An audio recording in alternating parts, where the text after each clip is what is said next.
આજે એક વસ્તુ દેખાડવી છે કેવું હોય એમ. આ છે પ્યારેલાલ. પ્યારેલાલ આ મકાનની અંદર આ બે મારા સાથી છે. એ તો પ્યારેલાલ અને આ છે લક્ષ્મીકાંત છે ને. લક્ષ્મીકાંત આમ બીવે એટલે આમાં બે મારાથી બીવે. આ રસોડામાં છે ને આ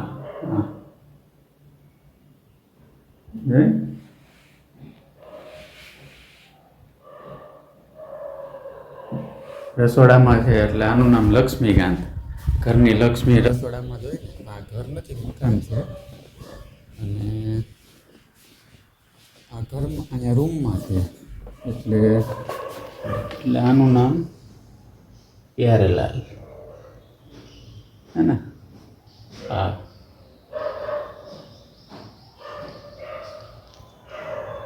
ભાગ્યો.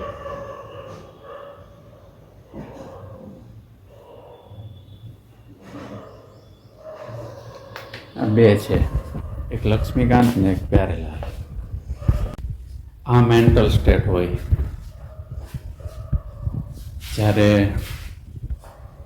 એટલે આ પ્રકારનું હોય જીવન. ઘરના કરોળિયા બે છે, એક આ લક્ષ્મીકાંત અને એક અંદર છે એ પ્યારેલાલ. તમે ઘરના કરોળિયારે વાતું કરતા થઈ જાઓ જ્યારે હાવ નાનો એવો જીવ છે, તમે કઈ રીતે સમજાવું? બસ આટલી હદે માણસનું મેન્ટલ હેલ્થ કયો કે મેન્ટલ સ્ટેટ કયો, આ હદે થઈ જાય. તમે ઘરના કરોળિયાનું નામ આપો, એને પ્રેમથી બોલાવો, તમે એની અરે દિવસ રાત સવાર સાંજ જેવી રીતે વાતું કરો.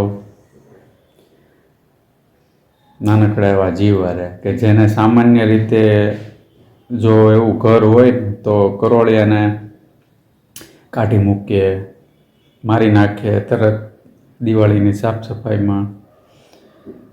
અને જ્યારે માણસ એકલો હોય, સાવ કોઈ બીજું હોય નહીં વાત કરવાવાળું, ત્યારે એ માણસને સમજાય છે કે આ તો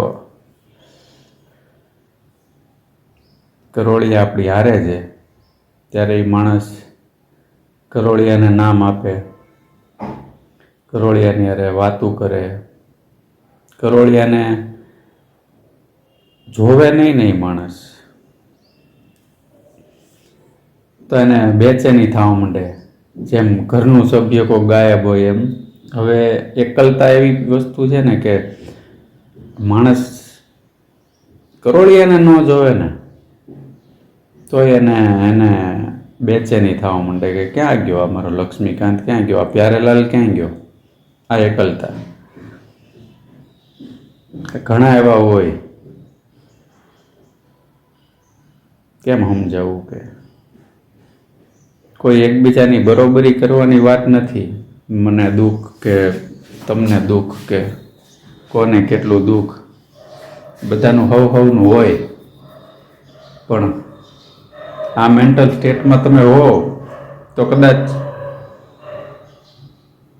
તમે સમજી શકો, ન હો તો હજી તમારે બહુ વાર છે આ મેન્ટલ સ્ટેટમાં. અને હું તો ઈશ્વરને પ્રાર્થના કરું કે તમારે આવો દિવસ કે આવો સમય ન આવે કે ઘરના કરોળિયાને નામ આપવા પડે, એની હારે વાતું કરવી પડે,